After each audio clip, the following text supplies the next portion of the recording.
We unpack. We unpack. We unpack. Coming to you live. Boxing Ego Unpacked. Yeah. We unpack. We unpack.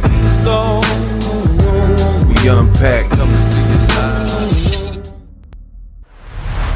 And I just wanna see you strip right now, cause I just wanna see you strip. Beat, beat, back it up like a trucker. Oh no, say it ain't so. Jermell Charlo officially stripped and relieved of his final title, aka, keep running your mouth, Lions only. Jermell Charlo is no longer a champion in the world of boxing, including at 154 pounds. Now, we don't know Jermell Charlo's next move, but we do know he is no longer a champion and a belt holder. Oh, my God. And then there were none. This is Dan Rayfield, and it says, and then there was none. Jermell Charlo relieved of the last of his titles. So basically what happened is Jermell Charlo, the WBA, made him officially a champion in recess.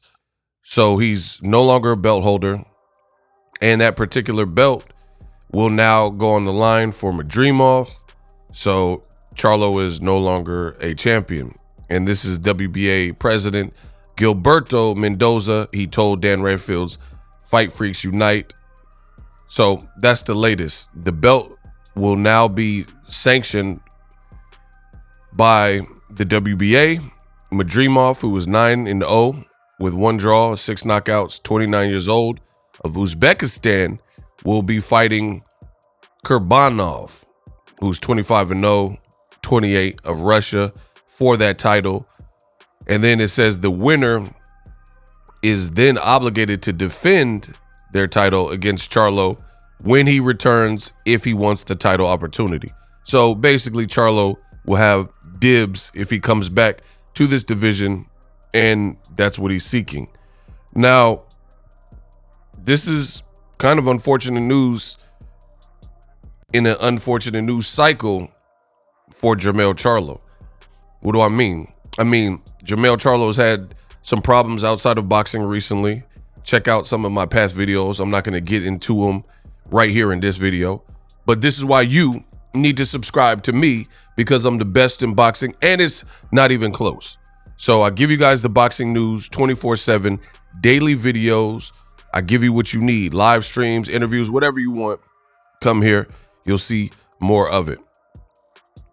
Before that, before the legalese, legal trouble that Jermell Charlo was having, Jermell Charlo lost, of course, to Canelo Alvarez. Now, keep that name in mind. Canelo, baby, you want baby? I know that. Keep that in mind, because I really, truly blame Canelo Alvarez. And I know some people are like, what do you mean, Boxing Ego? How is this Canelo's fault? This is Canelo's fault, and I'm going to tell you why. The reason why I blame Canelo is because Canelo, at 168 pounds, the super middleweight division, we've seen great fighters there. Currently, David Benavidez, up-and-comer David Morrell, past fighters like James DeGale, Olympian, gold medalist, Badu Jack, and of course, my dog, Dre Ward, SOG Ward, who did amazing things in that division. So super middleweight division, since it was created, has had some great people stop by. The latest and the biggest recent name is Canelo Alvarez. Problem is, he's not giving fight fans the fights that they actually want. David Benavidez. That's the main fight for Canelo. That's the fight that people are asking for, and Canelo's not providing. Instead, what he is doing is fighting an 154-pound Jermell Charlo, who has no experience at 168, let alone 160. His brother fought at 160 and above, but Jermell Charlo, hadn't. So there was really no point. Canelo did this 3-fight pact with PBC and Al Heyman, and he insisted on that for his first fight, a guy who's basically not even of the weight class. This, in my opinion, disrupts the natural order of things and the natural flow of things. Henceforth, why I'm blaming Canelo Alvarez. Because let me give you an example. Let's just say the Animal Planet, right? We'll take it to, because I love Animal Planet, National Geographic, Animal Planet, Discovery Channel. You know, there's nature. You know, I love nature. So just to give you a rough example, let's say lions were so like starving, times were so lean, where lions started to hunt out of their immediate like environment, right? The lions, they chose to go out of their, basically out of their habitat, and started doing stuff that they normally don't do, be it leave their immediate habitat and then they're going into civilization, like let's say in Africa, South Africa somewhere, and they start hunting humans. Like you've seen the movie with Val Kilmer, and it's called The Ghost in the Darkness, right? With Michael Douglas. Just say something like that. That's not typically characteristic, like for lions to start hunting humans for sport. You know what I mean? So they're in the Animal Planet.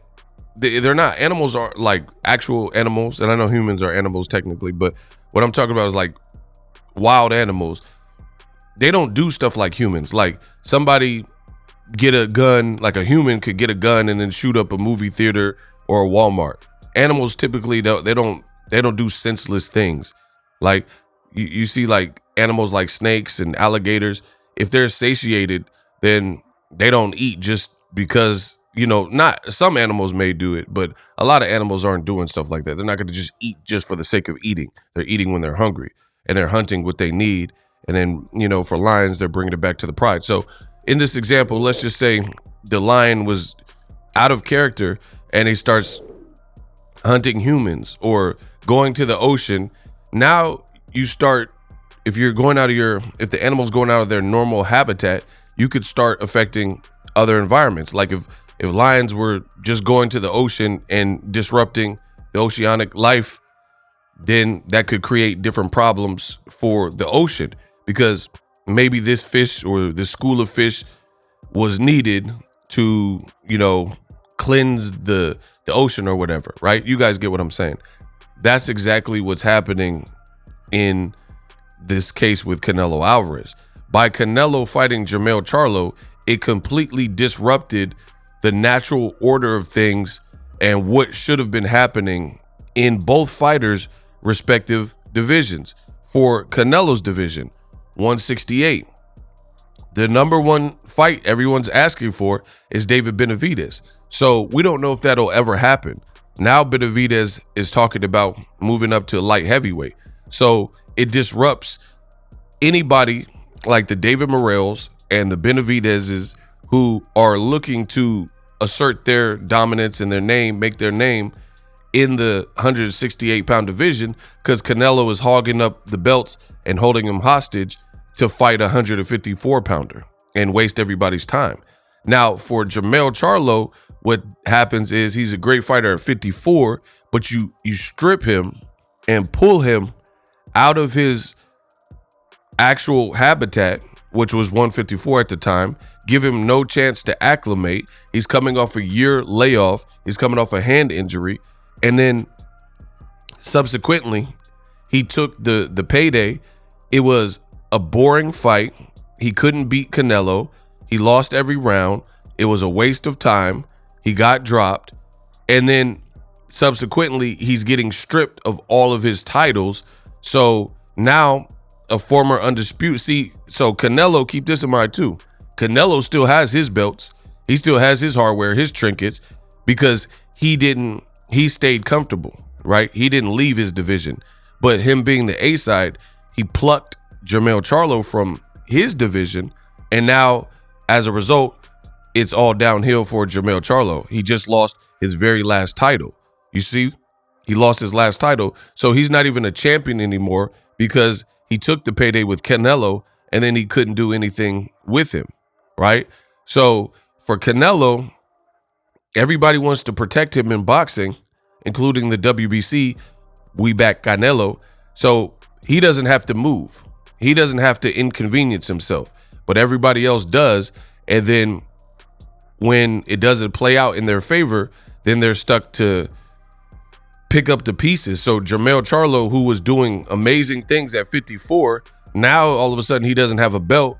And where does he even go? Does he go to 160 where his brother was fighting? And that's the other thing. When you jump in weight, you don't want to play with your weight. We've seen it with Roy Jones Jr. Move it up to heavyweight and then having a dangerous Tarver rematch. That's a crazy shot. That's a crazy shot. And then having a Tarver rematch at like 175.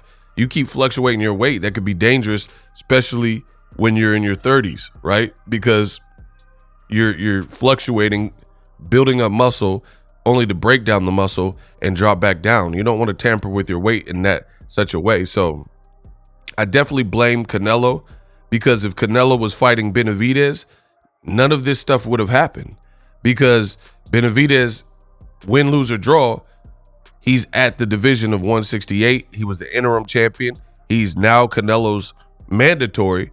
So everything lined up, and even if he lost, it doesn't disrupt. He got his opportunity, which is what should happen in boxing. You're up the rankings, you're the mandatory. And I'm not suggesting that Benavidez would lose to Canelo. I'm merely illustrating the point that even if he were to have lost to Canelo Alvarez, then that he got his opportunity, he got his shot, and that's what should happen. He waited in line for, it's like waiting in line for food. If you're in a cafeteria and they have a limited amount of food, a limited amount of space at the table, person gets their plate, they go sit down. And imagine that person that got their plate already ate real quick and scarfed it up, and then other people haven't even eaten yet, and then that person is getting up for seconds, and then they run out of food. That's kind of similar to what happens in boxing, because there's no governing body, there's no policing it, and things like that. That is very unfair for a person to have already had a chance. Let's say it's prison or some kind of lunchroom or cafeteria, and then the person that already had his opportunity to eat, right? That person has the opportunity to eat, and then they come back for seconds, and then the food is done and people run out of food, and all these other people haven't eaten.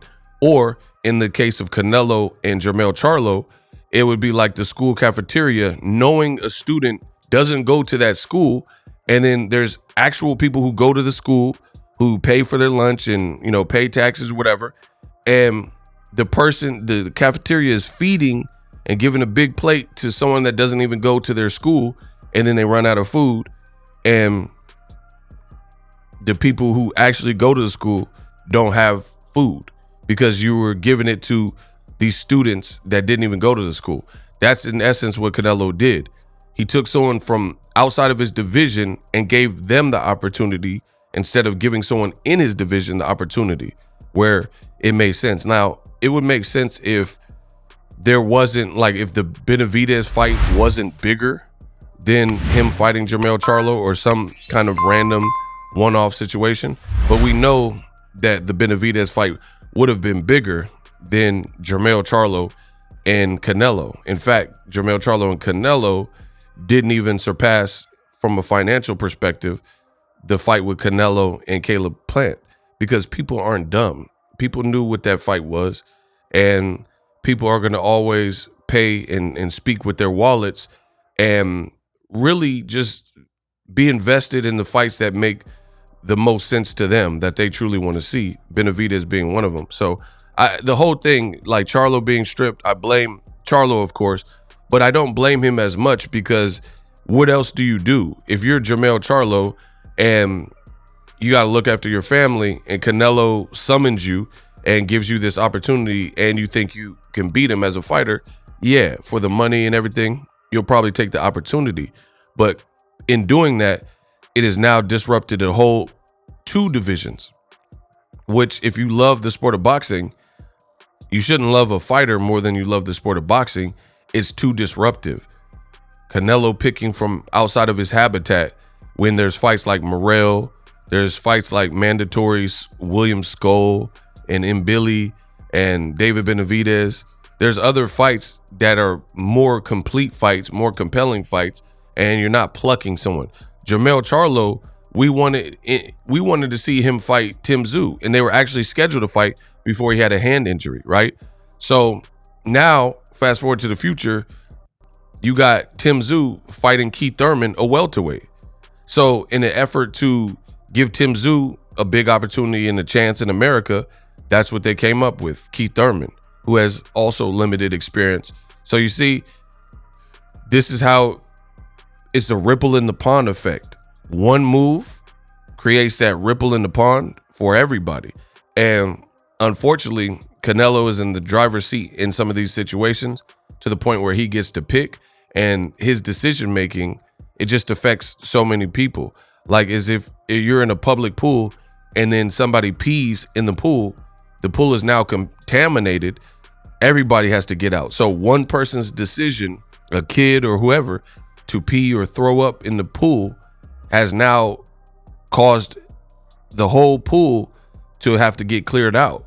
So I really believe in accountability in life, and I believe in, holding yourself accountable for what you do, because here on earth, your decisions, what you decide to do, like let's say you cut somebody off in traffic, that can affect, you could cause someone to wreck because you're in such a rush.